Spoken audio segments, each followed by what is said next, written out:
উজানের ঢল, অতিবৃষ্টি আর প্রবল স্রোতে কুষ্টিয়ার ভেড়ামারায় পদ্মা নদীতে দেখা দিয়েছে ভাঙন।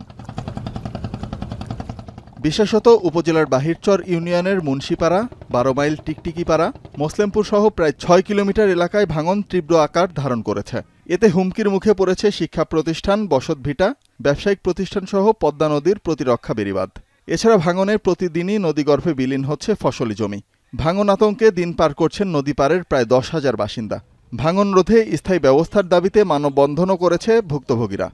রানাকড়িয়ার থেকে মুসলিমপুর পর্যন্ত সম্পূর্ণ জায়গা যারা ফসলের জমি সব ভেঙে গেছে, নদীর বিলীন হয়ে গেছে। এখন যে জায়গাটুকু আছে শুধু ভিটি মাটি। বসত ভিটা বলতে কিছুই নেই, সবই নদীর ভিতরে চলে গেছে।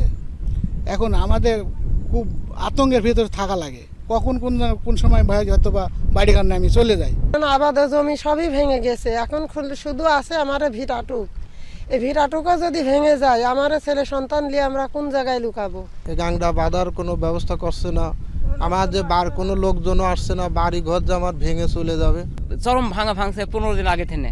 সরকারের কোনো কর্মকর্তা আসে না, যদি আসতো তাহলে পরে ওরা যদি দেখতো চোখে, আর দৃশ্য দেখলে পারে ওরাই আতঙ্ক হয়ে যায়। সরকারের কাছে আবেদন করছি যে আমার বাড়িটা বাঁচাক, ওগর তো বাড়িটা বাঁচাইলে আমরা যে কোনো নিরাপদে থাকতে পারবো নি। বিশ্ব হয়ে গেছে, এখন সরকার যদি পদক্ষেপ না নেয় আমাদের তো ধরুন রাস্তায় বসা লাগবে।